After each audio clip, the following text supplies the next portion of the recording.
महाराष्ट्राचं हिंदवी स्वराज्याचे संस्थापक छत्रपती शिवाजी महाराज, भारताचे हिंदू हृदय सम्राट बाळासाहेब ठाकरे, धर्मवीर आनंद दिघे साहेब, महाराष्ट्राचे लाडके मुख्यमंत्री एकनाथजीभाई शिंदे, उपमुख्यमंत्री देवेंद्रजीभाई फडणवीस, उपमुख्यमंत्री अजितदादा पवार, या व्यासपीठावर उपस्थित असलेले महायुतीचे सर्व पदाधिकारी, नेते, कार्यकर्ते, त्या भूमनगरीत सांगता सभेसाठी उपस्थित असलेले सर्व माझ्या आमच्या मंत्रिमंडळाच्या लाडक्या बहिणी, माता भगिनी, माझा तरुण वर्ग, माझा शेतकरी मित्र, या ठिकाणी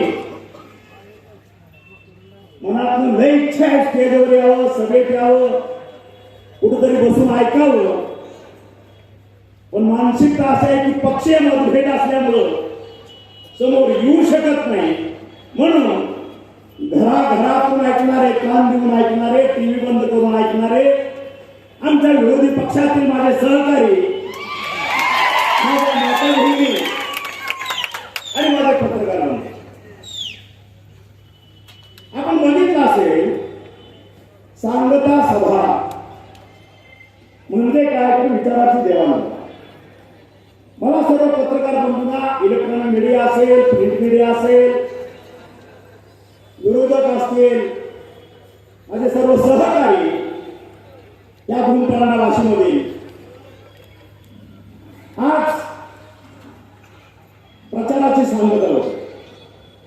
गेले 18 दिवस आपण प्रचार करतोय, विरोधकही प्रचार करताय. नगारे वाजले, आज नगारे 5 वाजता थंड होती आणि माझ्या सर्व मतदार बंधू भगिनींनो एक विचार करायचा आहे. गेल्या 17-18 दिवसामध्ये आम्ही जो विचार या भूमपराणा वासीकरांना दिला, जे विकासाचं महत्व पटवून देण्याचा प्रयत्न करतोय, 2-2.5 वर्षामध्ये किंवा 19 ते 24 मध्ये या मतदारसंघासाठी मी काय केलं आणि 24 ते 29 मध्ये काय करणार, एक विजन, एक परसेप्शन, एक जाहीरनामा, एक वचननामा आम्ही जनतेच्या पुढे ठेवला आणि त्या माध्यमातून गेले 17 ते 18 दिवस आम्ही विचार विनिमय करत, संवाद साधत ह्या ठिकाणी दौरा करतोय. आणि मग आम्ही एका बाजूला हे करत असताना दुसऱ्या बाजूला असा कुठला विचार तुमच्या समोर घेऊन आले,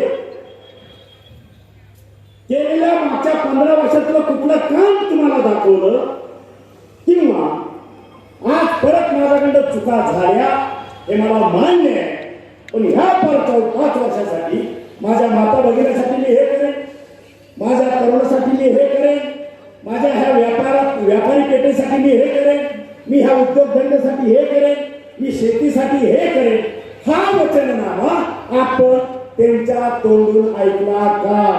माझं स्पष्ट आव्हान आहे माझ्या मतदारसंघाला.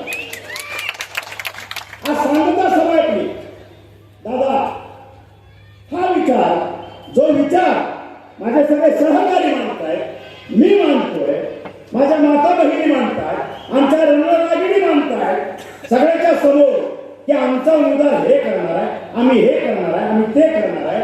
आणि म्हणून समोरच्यानी एकाही सभेमध्ये, एकही सभा 17-18 दिवसामध्ये एक वाक्य विकासावरती बोलायला दाखवावं, मी त्यांना 1 लाख रुपये तुमच्या माध्यमातून बक्षीस द्यायचं.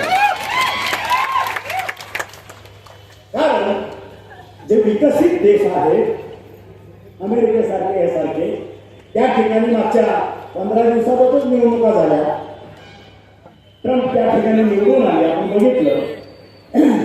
त्या ठिकाणी जवळपास 2 महिने डेब्युटिंग होतं, म्हणजे चर्चा होता, एका व्यासपीठावर होतात, समोरासमोर होतात आणि संपूर्ण देश ते तो ऐकत असतो, आपलं मत बनवत असतो. त्या ठिकाणी पर्सेंटेज ऑफ वोटिंग ठरलं जातं आणि त्या पद्धतीनं तो अध्यक्ष निवडला जातो. हे साध्या भाषेत सांगायचं. आणि मग कुठलाही विकासाचा मुद्दा घेऊन जनतेकडे जायचं नाही. एकच मुद्दा, माझा बाप 10 वर्ष होता, मी 15 वर्ष होतो, आमचा वारसा आहे, नाती होते, सगळे सोने, हे सगळं मान्य, सगळ्यांचं सगळं असतं, बरोबर आहे ना? सगळ्यांचं सगळं असतं. पण ज्या मुद्द्यासाठी निवडणूक लढवली जाते, बेसिक मुद्दा विकासाचा, की जो माझा हा मतदारसंघ किंबहुना हा जिल्हा गेले 35 वर्ष विकासापासून वंचित राहिला. ह्याच्यावर बोला ना, ह्याच्यावर बोला. ज्याच्यासाठी हा टस आहे, तुकारामाच्या ओळीप्रमाणे केला होता अटास. कशासाठी? कशासाठी? खुर्ची उडवण्यासाठी, मंत्रिपदाची टोपी घालण्यासाठी. आणि ती टोपी घालून त्या सर्वसामान्य जनतेला 35 वर्षात टोप्या घालण्यासाठी आता अटाच चालला. कशासाठी अटाच चालला? एक काम केलेलं दाखवा आणि हे करणार आहे म्हणून शब्दावरती सांगा. जनता पुन्हा विचार करू शकते, पण ती वेळ निघून गेली. मग कशासाठी आपण आणि